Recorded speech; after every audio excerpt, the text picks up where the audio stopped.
touched on Kenny a little bit, but what was it specifically when you targeted him that you really liked about him and felt like he's the guy to lead this program? I think accuracy. That was the one thing that stood out on tape. Regardless of when you're playing in the game, you can still throw on time with anticipation, with touch, with timing, and that's what I saw. When I got on the phone with him, I thought he had the intangibles that were needed to lead this program, because ultimately when you're the quarterback of a college football program, you are the face. They pan about a few people on game days. They're going to show me, they're going to show Kenny, they're going to show Jay and Joe. That's about who they show. So you got to be mentally tough, and I think Kenny, with his experience at Notre Dame, going through ups and downs, battling to be a starting quarterback, I think that really grew him. And he's done a phenomenal job so far. It feels to me like he's been in our system for a while, which is, credit to him and the work that he's done, and with Joe Sloan as well. So I'm just excited about him getting his opportunity and to do it with us. Well, this week, even after Matt Ponatoski joined you guys, there was a report in Cincinnati he's still listening to the Reds. Just where are those conversations right now?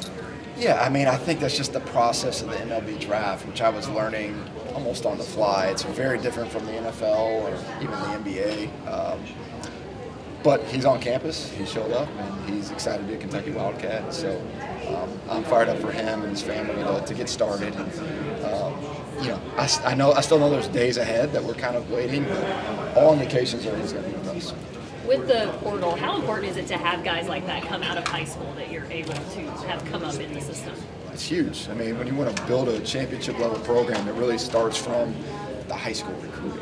Portal is always going to be something that we utilize because you can't have one without the other. I think it's very important that you build depth through high school recruiting, that 2, 3, 4 years down the road, those are the guys playing for you on Saturday. So we've really tried to do that big time with this 27 class.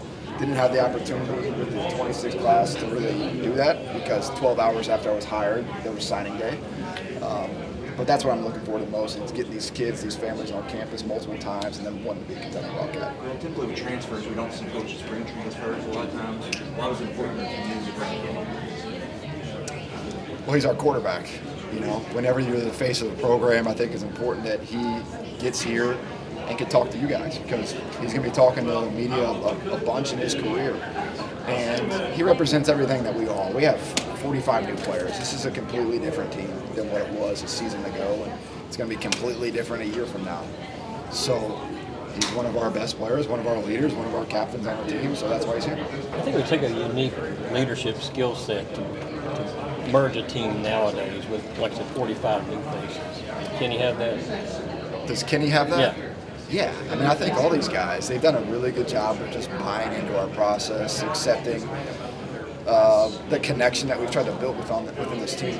And it's always a work in progress. It always is. You're dealing with 18 and 22-year-olds that 1 minute they're really excited, 1 minute they're pissed off. You got to get them going the right direction. And I think Kenny's he's very poised. He's the same guy every single day. So that's why I'm excited about bringing him here and letting him lead our team. Well, you were so obvious there was no depth chart in spring practice. How does that work in fall camp for you? Do you have one week one? Is there a point in camp where you kind of formalize that? How does that work? We're going to have our first team rocket on the minute we step out there, or at least who we project to be. There'll still be some position battles and spots. But I think it's important, especially offensive line, getting that continuity at the start of camp rather than a weekend, just because it's important that those guys start working together. How excited are you just to have real football to be able to coach in the very near future? Very excited. Very excited, yeah. It seems like just the other day I was coaching in the Peach Bowl, but it also seems like forever ago. It's kind of a weird dynamic mentally for me, but I'm excited for these guys to go get their opportunity. I'm excited for this coaching staff. I'm so excited for Big Blue Nation. I'm excited to run out of the tunnel with the fight song. It's going to be really cool and unique. There's still a lot of work to be done. We still got 47 days till we kick off.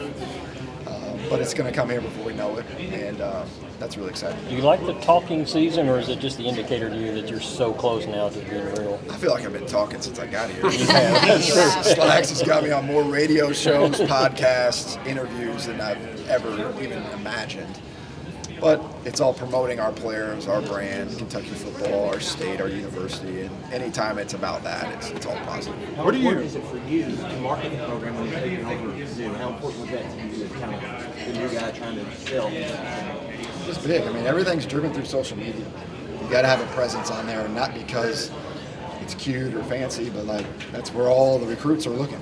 And that's ultimately what matters. Our fans are priority one, but also priority 1B is the players. We have to get the correct players here.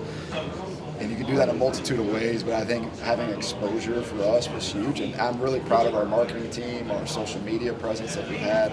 I think it's definitely, I mean, anytime people looks, I mean, I get texts all the time. I've seen more Kentucky football than I ever have in my entire life online. And so I think that's important. I know it's just your first year, but what are your thoughts on the SEC going from 8 games to 9 games in conference? And obviously you dealt with that previously, your previous job, but and still having to play somewhere like Louisville where some of the conferences don't have an automatic conference A4 non-conference game. They also have to play. Would you rather play 8 games, or would you rather stick with the 9? I think everybody in the league would rather play 8, but we're playing 9, and with 9 comes hopefully an expanded playoffs where we're getting more SEC teams in, because there's going to be 1 week where there's 8 losses, and that just is what it is. So, but I look at it as an opportunity, man. Like I'm so dialed in our process, getting our guys ready for week 1 versus Youngstown State. That's really all I care about. But yeah, it's tough. You know what you sign up for. I mean, I looked at the ESPN strength of schedule rankings. All 16 SEC teams are in the top 20. So to me, what really is the difference between 12 and 4, between 15 and 11? I don't know. I think it's still TBD, and teams are going to show up this year, and teams aren't. The injuries are going to happen on some team that derails a great season. So it's just, you sign up to play and the coach in the SEC, it's the closest thing to the NFL, and you go with it.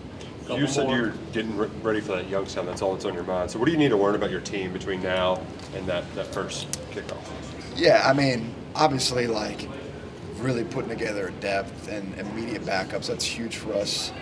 Continuing to evaluate our scheme and what is going to fit this personnel. I think that's an ongoing battle for every coach in the country. You have this plan in place. We want to do these things offensively, defensively, on special teams, but this happened, or it doesn't fit like we wanted it to in fall camp. So be very adaptable as a coach, have to be able to change on the fly, and that is the most important thing for me, Nick, going forward, is like, I want to play clean.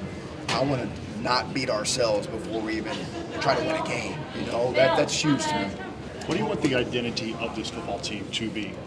And what do you want to tell everyone? That's a great question. I mean, to me, just embody our DNA traits, who we are every single day.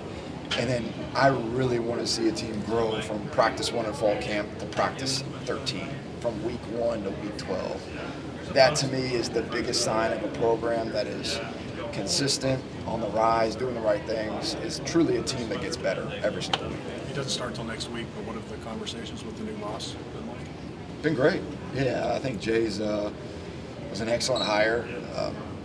Obviously, he's got a lot of energy. He's youthful. He's about building revenue and the ever-changing landscape of college athletics. I think he's right there to be cutting edge and to take us to a new level. Will, you brought the quarterback of your offense and the quarterback of your defense, so to speak, in Ty and Minchey, but you also brought a junior tight end with you. What's it say about Willie and what you think of him and what you expect of him this year? I mean, he's a really good player, and more than anything, he's a great dude. He's from Kentucky. He represents our state. He's smart, tough, dependable. He's going to play a lot of football for a long time. Hey, folks, thank you very much. Thanks, Coach. Thanks.